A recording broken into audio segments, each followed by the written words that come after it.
सन्नाटे को चीरती सनसनी सन्न कर देती है इंसान को।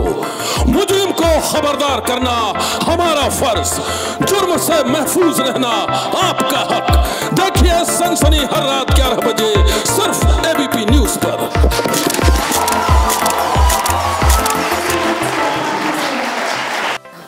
बहुत ही सौभाग्य होता है कि कुछ लोग जब हमारे बीच में आते हैं तो एक अजीब सी खुशी का पल हम सभी के बीच में आ जाता है, और कभी कभी कोई आते हैं तो एक सनसनी सी फैल जाती है। याद होगा दोस्तों, आपको चैन से सोना है तो जाग जाओ, सन्नाटे को चीरती हुई सनसनी कल फिर देगी दस्तक के फेमस हमारे साथ एंकर जुड़ चुके हैं श्रीवर्धन त्रिवेदी एबीपी न्यूज से। A huge round of applause for him please.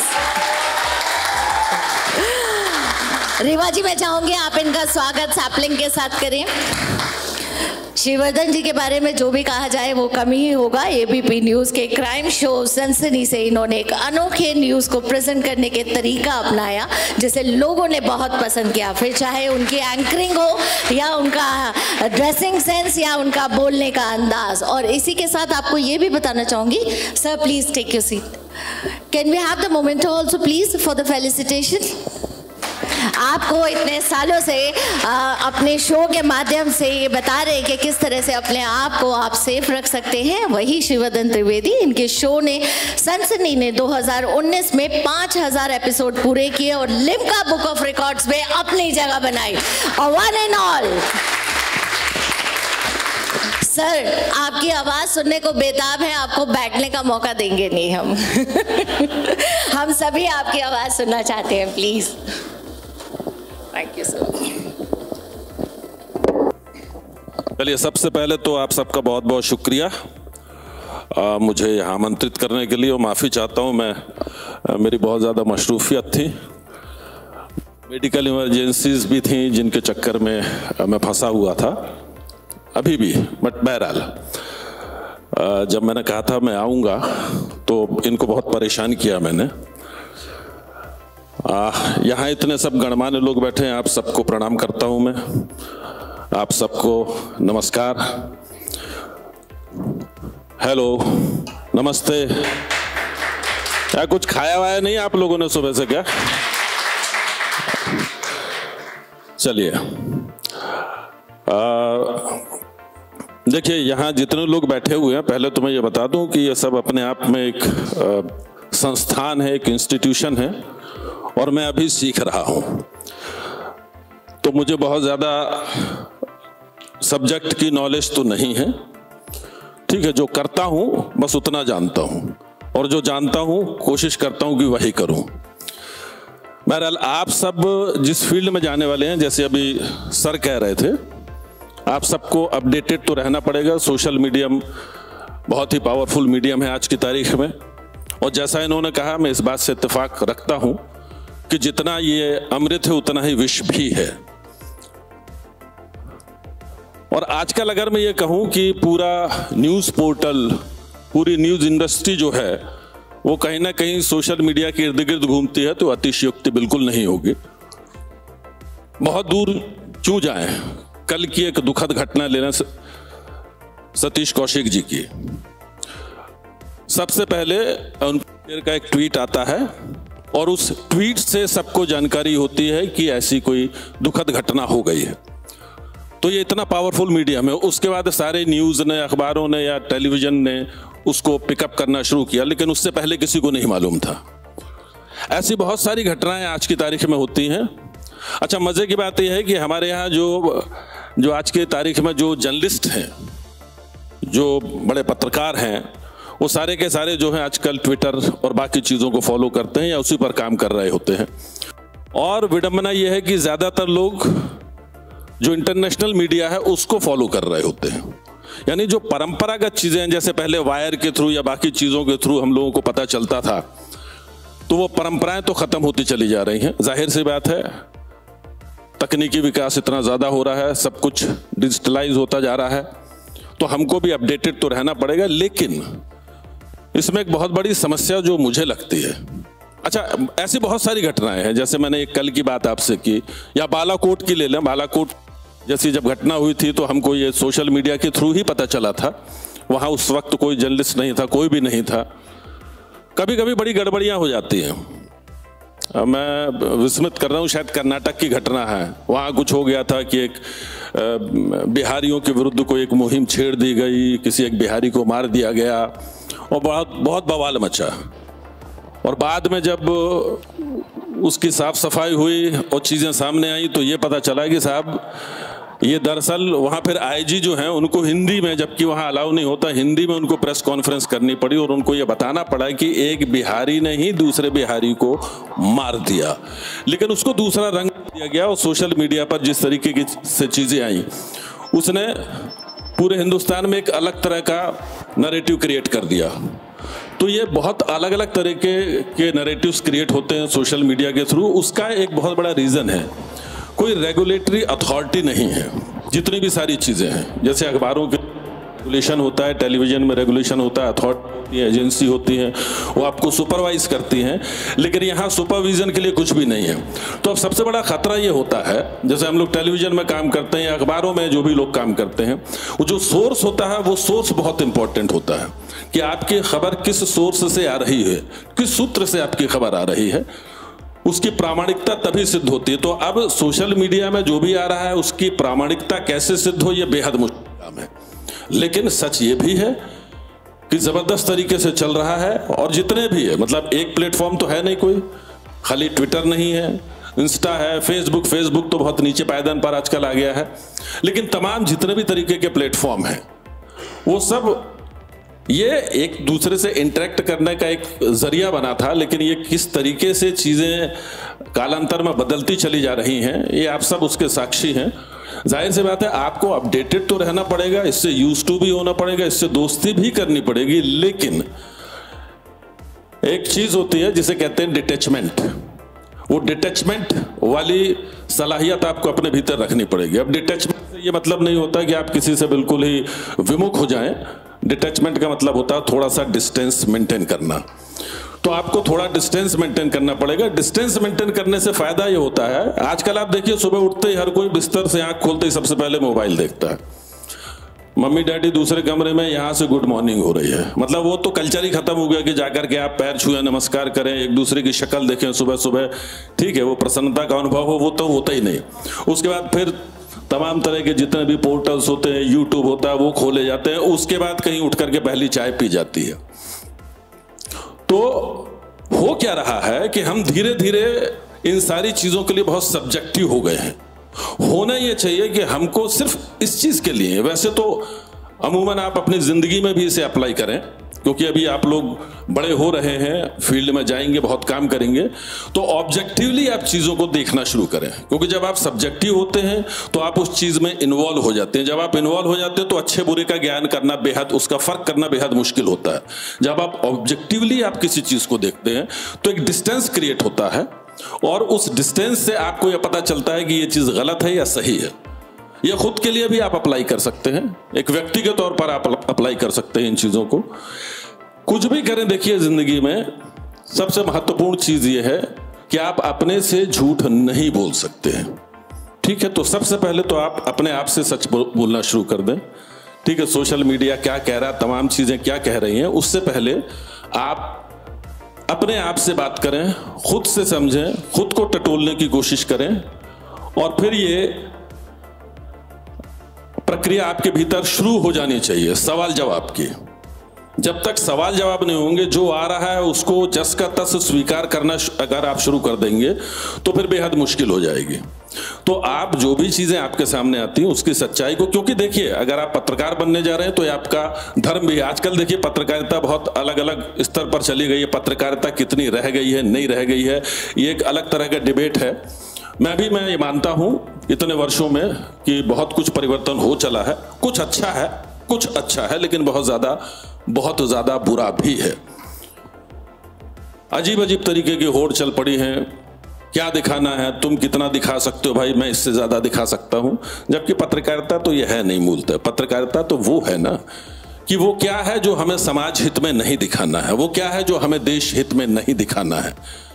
पत्रकारिता का एक बहुत बड़ा उद्देश्य यह भी होता है कि हम लोगों के भीतर वो टेस्ट डेवलप करें कि उनको क्या देखना चाहिए, क्या सुनना चाहिए, क्या समझना चाहिए, ये भी हमारा फर्ज है, ये भी हमारा धर्म है। लेकिन ये विडंबना है कि एक बड़ी टेलीविजन में तो खैर बड़ी दूसरी तरीके की लड़ाई है, एक बड़ा क्लीशेट सा टर्म है टीआरपी का। अच्छा है, मैं तो मानता हूँ लॉकडाउन का पीरियड बड़ा अच्छा था। टीआरपी आरपी नहीं आती थी सर, हर चैनल सोचता था मैं नंबर 1 हूँ, तो बड़ा अच्छा दौर था वो। अब फिर वही मारपीट शुरू हो गई है। अच्छा, रात को 9 बजे वो कहाँ, वहां क्या जा रहा है, यहाँ क्या जा रहा है, तो वो गला काट प्रतियोगिता जो है। अच्छा, मजे की बात ये हो जाती है साहब कि आप अपने प्रोडक्ट पर यकीन ही नहीं करते हैं। आपने जो कृति तैयार की उस पर आपको विश्वास नहीं है, तो आप क्या कर रहे हो। देखिए, प्रतियोगिता बहुत अच्छी बात है, लेकिन प्रतियोगिता जो स्वस्थ प्रतियोगिता होती है, प्रतियोगिता में 2 ही चीजें होती है ना, या तो किसी को पीछे पछाड़ने की होड़ होगी या किसी से आगे बढ़ने की तमन्ना होगी।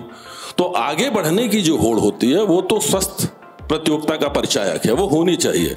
तो भाई, मैंने अपने यहाँ एक साबुन बनाया, आपने अपने यहाँ एक साबुन बनाया, मार्केट में ले आइए, जनता को जो अच्छा लगेगा ले लेंगे। लेकिन गड़बड़ियां कहाँ शुरू होती हैं कि अच्छा जरा पता करना उनके साबुन में क्या क्या डाला है उन्होंने। अब वो जो उनके साबुन में क्या डाला है, मतलब आपने पीछे पछाड़ने वाली प्रतियोगिता शुरू कर दी। यहां से सारी घालमेल शुरू हो जाती है। फिर अच्छे बुरे का फर्क, ठीक है, कमर्शलाइजेशन है, बहुत पैसा बहुत सारी चीजें इन्वॉल्व हैं, जाहिर सी बात है। मैं समझता हूँ मेरे जैसे व्यक्ति को अगर कोई चैनल रखता है तो उनको बहुत सारी चीजें ध्यान रखनी पड़ती हैं। पैसा बहुत बड़ी चीज है, लेकिन उसके साथ जो मोरल वैल्यूज हैं, खास तौर से जर्नलिज्म के जो मूलभूत सिद्धांत हैं, उनके साथ समझौता नहीं होना चाहिए, लेकिन वो होता चला जा रहा है। ठीक है, गांधी युग की पत्रकारिता कुछ और थी, नारद जी सबसे बड़े पत्रकार थे, वो कुछ और थे। उसके बाद कालांतर में कितने सारे लोग होते चले गए। हम लोग तो खैर कहीं नहीं है, बहुत छोटे छोटे हैं। ठीक है, मैं तो अपने आप को पत्रकार भी नहीं मानता हूं, ठीक है, क्योंकि पत्रकार बनने के लिए, क्योंकि मेरा ये मानना देखिए कि पत्रकारिता जो है, जर्नलिज्म जो है, वो बेसिकली प्रोफेशन नहीं है, हो भी नहीं सकता है अगर आप पत्रकार हैं तो पत्रकारिता बेसिकली एक जीवन शैली है, लाइफस्टाइल है। तो अगर आप इसे, अब वो दौर चला गया देखिए कि पत्रकार मतलब ढीला सा पैजामा पहने होगा, कुर्ता पहने होगा, एक झोला लटकाए होगा, हाथ में पेन होगा, डायरी होगी, तो वो दौर तो चला गया है। बदलते वक्त के साथ बदलना बेहद जरूरी है। वक्त को जिसने नहीं समझा उसे मिटना पड़ा है, बच गया तलवार से तो फूल से कटना पड़ा है। क्यों न कितनी ही कठिन हो, क्यों न कितनी ही बड़ी हो, हर नदी की राह से चट्टान को हटना पड़ा है। तो मैं ये मानता हूं कि हम सबको एक ऐसी ही नदी बन करके अपने उत्ताल वेग से, प्रचंड वेग से, अविरल धारा के साथ, अविरल प्रवाह के साथ बहना चाहिए, लेकिन उसमें सुचिता होनी चाहिए, उसमें समग्रता होनी चाहिए, उसमें ईमानदारी होनी चाहिए। भेड़ चाल मत बनिए।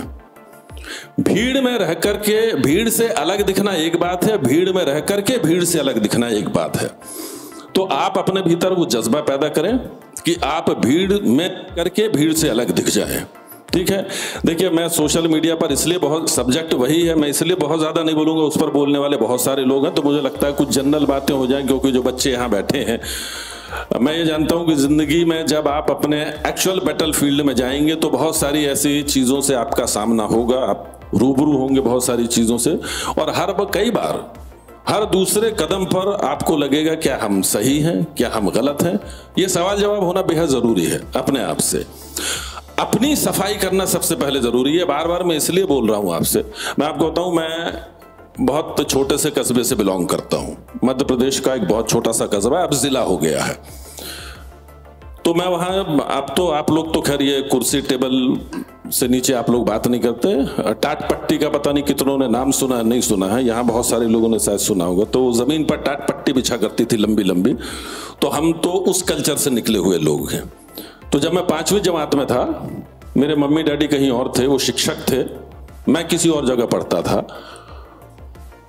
तो वहां मिड टर्म में एक लड़का आया जो किसी रेंजर था, फॉरेस्ट ऑफिसर का बेटा था।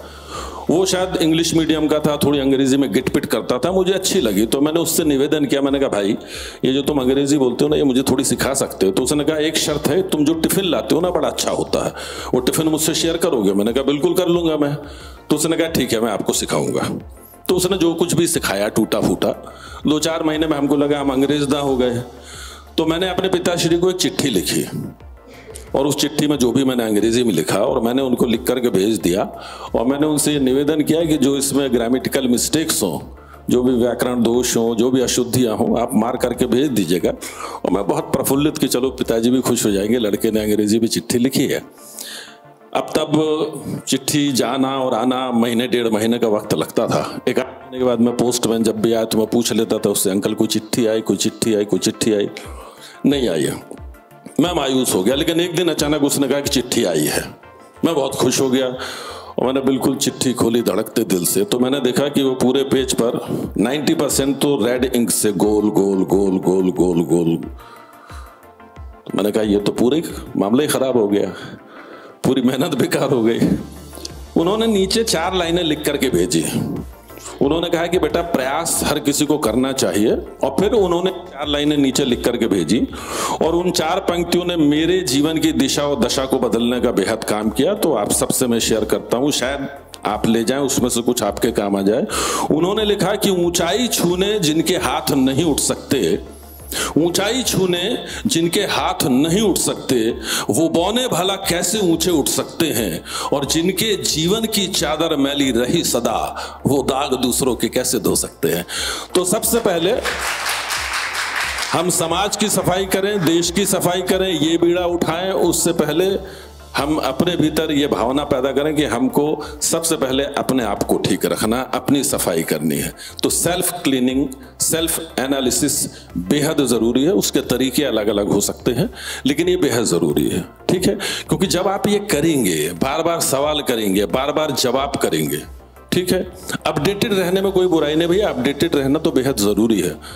और हम सब देखिए उस दौर पे आ गए हैं अब बढ़ते बढ़ते, और आप लोग तो किसी और दौर में जाएंगे।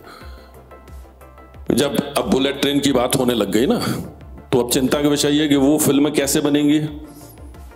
जब अमरीश पुरी बोलेंगे कि जा सिमरन जा, जी ले अपनी जिंदगी, पता चला जब तक सिमरन भाग के आई तो ट्रेन मेरठ से दिल्ली पहुंच गई, ठीक है? तो आपको इतना फास्ट फॉरवर्ड मोड में तो रहना पड़ेगा, इतना अपडेटेड तो रहना पड़ेगा, ठीक है? लेकिन देखिए, मैं बार बार ये बात आपसे इसलिए कह रहा हूं, खूब पढ़िए, खूब लिखिए, सोशल मीडिया पर जाइए, लेकिन डिस्टेंस रखिए, डिटैचमेंट जरूरी है। उसमें बिल्कुल संलग्न, लिप्त मत हो जाइए। भगवान कृष्ण की इतनी सारी रानियां होने के बाद भी उनको सबसे बड़ा ब्रह्मचारी क्यों कहा जाता है? क्योंकि वो किसी चीज में लिप्त नहीं थे, ठीक है? तो हम सब जो है करें सब, लेकिन लिप्त किसी में ना हो, ठीक है?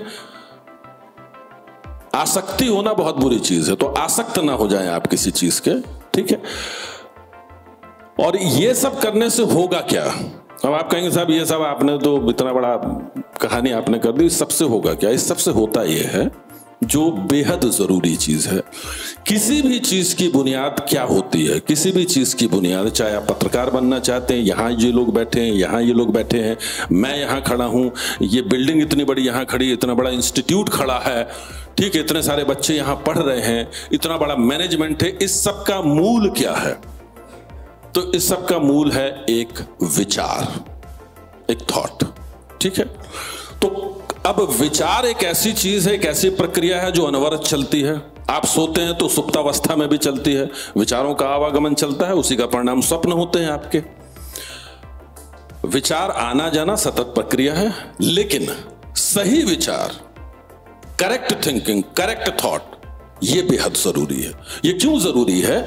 कई बार हम बोल देते हैं ना किसी का भाग्य ऐसा है, या ये दुर्भाग्यशाली है या भाग्यशाली है।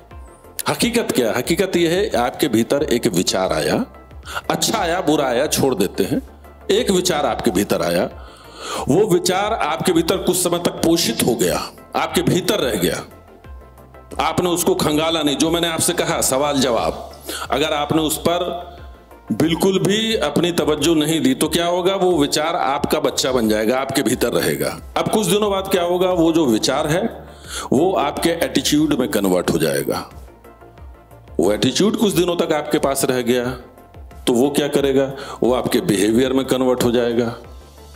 वो बिहेवियर कुछ समय तक आपने कैरी कर लिया तो फाइनली क्या होगा, वो बिहेवियर आपके एक्शन में तब्दील हो जाएगा। तो एक्शन आप कहां करेंगे? एक्शन आप अपने सराउंडिंग में करेंगे, सोसाइटी में करेंगे, लोगों के बीच में करेंगे।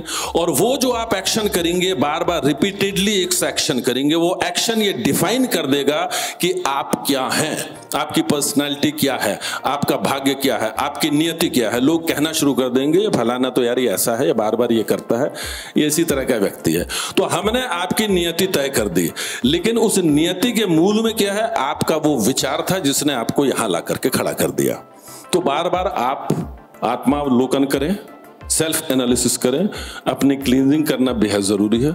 वो करते रहें भैया, ठीक है, बेहद जरूरी है। और हमारा जो धर्म है पत्रकारिता का, वो ना भूलें। सर ने जैसा कहा कि अखबार, तो मैं आपको बता दूं सर, आज भी मेरे यहां सबसे पहले सुबह उठ करके 3 अखबार पढ़े जाते हैं। तो अखबार बड़ी ये अच्छा बड़ा डर है लोगों को कि क्या अखबार खत्म हो जाएगा, क्या टेलीविजन समाप्त हो जाएगा, अलग तरीके की लड़ाई चले, अलग तरह की चिंताएं हैं। कुछ नहीं समाप्त होने वाला भाई। जब टेलीविजन आया था, जब पहले अखबार था, फिर रेडियो आया, तो लगा कि अच्छा अब अखबार चला जाएगा, कुछ नहीं हुआ, रेडियो भी चल रहा, आज भी चल रहा, ठीक है, उसने अपना विस्तार किया। टेलीविजन आया तो लोगों को लगा अच्छा रेडियो चला जाएगा, अखबार चला जाएगा, कुछ नहीं गया, सब है, सबने अपना विस्तार कर लिया। अब उसके बाद सोशल मीडिया इतना हावी हो गया, लोगों को लगा टेलीविजन चला जाएगा, बिल्कुल नहीं जाएगा। अच्छा, बहुत सारे ऐसे लोग हैं ना, देखिए इसमें गलती है, मैं आपको बताता हूं। अभी पीछे कुछ दिनों पहले मेरी बात हो रही थी। कुछ लोग क्या करते हैं, टेलीविजन के बड़े चेहरे हैं और उन्होंने बाद में क्या किया, या तो हट गए, जहां काम कर रहे थे वहां से हटने के बाद, या रहते हुए उन्होंने अपना YouTube पर एक चैनल खोल लिया। अब क्या हो रहा है, होता क्या है, आपने देखा होगा बहुत सारे ऐसे लोग हैं जो टेलीविजन पर स्क्रीन के चेहरे नहीं रहे। आप लोग भी जानते होंगे सर, स्क्रीन के चेहरे नहीं रहे, मैं नाम क्या लूं, लेकिन बहुत बेहतर परफॉर्म कर रहे हैं YouTube पर अपनी ऑथेंटिसिटी को मेंटेन करते हुए, ठीक है, बहुत बेहतर परफॉर्म कर रहे हैं। फॉलोअर्स भी बहुत हैं, ब्लू टिक भी है, मोनेटाइज भी हो गया है, तमाम तरह के, जैसा लोग कहते हैं बहुत पैसे आ रहे हैं, सब हो रहा है, और ये हो भी रहा है। बहुत सारे ऐसे लोग हैं जो बड़े नामचीन चेहरे रहे, लेकिन YouTube पर आने के बाद फिस हो गए। क्यों हो गए? मैंने इसका आकलन किया और मैंने उन लोगों को समझाया भी, कुछ लोगों को जिनको समझाया जा सकता था। होता क्या है कि हम टेलीविजन की इमेज कैरी करके लेकर के आ जाते हैं सोशल मीडिया पे। हमको लगता है हमको टेलीविजन पर देखा गया, इसलिए सोशल मीडिया पर देखा जाएगा, तो हम उसी तरीके से सोशल मीडिया में भी अपने आप को प्रेजेंट करने लगते हैं, जो कि गलत है। मैं ये मानता हूं, आज आप लोग यहां बैठे हैं, यहां एक तरह का व्यवहार कर रहे हैं, यहां से बाहर निकलेंगे दूसरे तरह का व्यवहार करेंगे, घर में तीसरी तरह का व्यवहार हो जाएगा, दोस्तों के बीच में कहीं अलग तरह का व्यवहार होगा। तो आपको देश काल स्थिति परिस्थिति के अनुरूप व्यवहार करना सीखना चाहिए, ठीक है। पत्रकारिता में तो ये बहुत जरूरी है। और ईमानदारी मैं बार बार इसलिए कहता हूं क्योंकि मैं देखिए कई बार जानता हूं बहुत सारी चीजें होती है हमारे यहाँ। क्या होता है, गेस्ट जो होते हैं ना, बड़ी मुश्किल से गेस्ट लाइन अप होते हैं। आजकल तो गेस्ट भी बड़े भाव खाते हैं, और फिर उसमें जो राजनीति इन्वॉल्व हो गई है कि फला पार्टी का फला चैनल, ये वो तमाम सारी चीजें हैं, आप लोग जानते हैं। कोई गोदी मीडिया कह रहा है, कोई कुछ कह रहा है, काम सभी कर रहे हैं। बहरहाल, तो मैं ये देखता हूं कि गेस्ट लाइनअप हुआ, गेस्ट को आपने लाइनअप किया, अब गेस्ट से आप सवाल क्या पूछेंगे ये सेकेंडरी हो जाता है।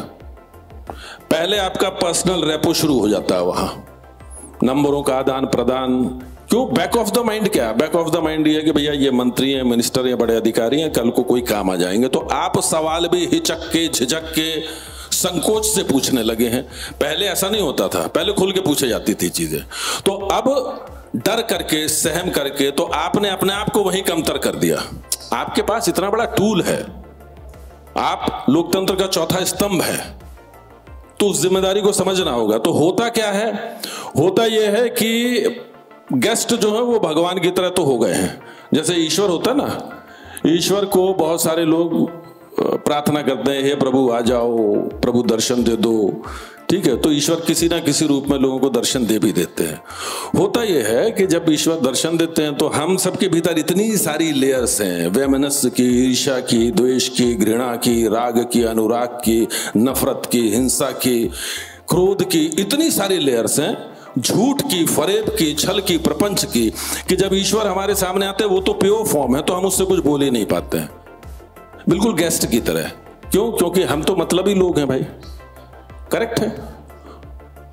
तो इसलिए बड़ा खूब किसी ने कहा है कि करके नजरे इनायत वो आए मगर, बड़ी मिन्नतें करने के बाद आए साहब, करके नजरे इनायत वो आए मगर क्या कहें यार हमको उसी वक्त पर अपने ऐबो गुनाहों की याद आ गई। तो आपके भीतर कोई ऐब ना हो, कोई गुनाह ना हो, इसलिए बेहद जरूरी है कि आप सतत ये प्रयास करते रहें कि आप अपने आप की सफाई करते रहें, खूब पढ़ें। इस तरह के इंस्टीट्यूशन में आना, दाखिला मिलना, इतने बड़े बड़े ज़हीन लोगों के साथ रहना, उनसे सीखना। और जैसा मैंने आपसे कहा कि किताबें आप कितनी पढ़ें, बहुत जरूरी है पढ़ना, लेकिन चेहरे जरूर पढ़ना सीख लीजिए। ये सब सिद्धस्थ लोग हैं, ये सब अपने आप में एक इंस्टीट्यूशन है। यहाँ जो लोग बैठे हैं वो अपने आप में एक संस्थान है, एक स्कूल है। अगर आप उनको भी पढ़ना सीख लेंगे तो भी आप बहुत कुछ सीख जाएंगे। सोशल मीडिया बहुत अच्छी चीज है, उससे आप अपडेटेड रहें, बेहद अपडेटेड रहें, लेकिन एक छोटे से डिटैचमेंट के साथ, और जो कुछ उसमें आता है उसे आप 100% बिल्कुल ना माने। यही निवेदन है। मुझे आप सब ने यहाँ पर आज आमंत्रित किया, बहुत बहुत शुक्रिया। सब्जेक्ट पे कम बोला, उसके लिए बहुत सारे लोग हैं बोलने के लिए, मुझे जो दिल से लगा मैंने बोल दिया। तो आप सबका बहुत बहुत धन्यवाद। ठीक है, जय हिंद, जय Bharat. Thank you so much sir. और क्योंकि स्टूडेंट्स में आपकी इतनी फैन फॉलोइंग है, वो आपका एक सिग्नेचर स्टेप सुनना चाहेंगे। अच्छा जी, चलिए। सन्नाटे को चीरती सनसनी सन्न कर देती है इंसान को, मुजरिम को खबरदार करना हमारा फर्ज, जुर्म से महफूज रहना आपका हक। देखिए सनसनी हर रात 11 बजे सिर्फ एबीपी न्यूज पर। बहुत बहुत शुक्रिया आप सभी। Thank you so much sir, thank you so much.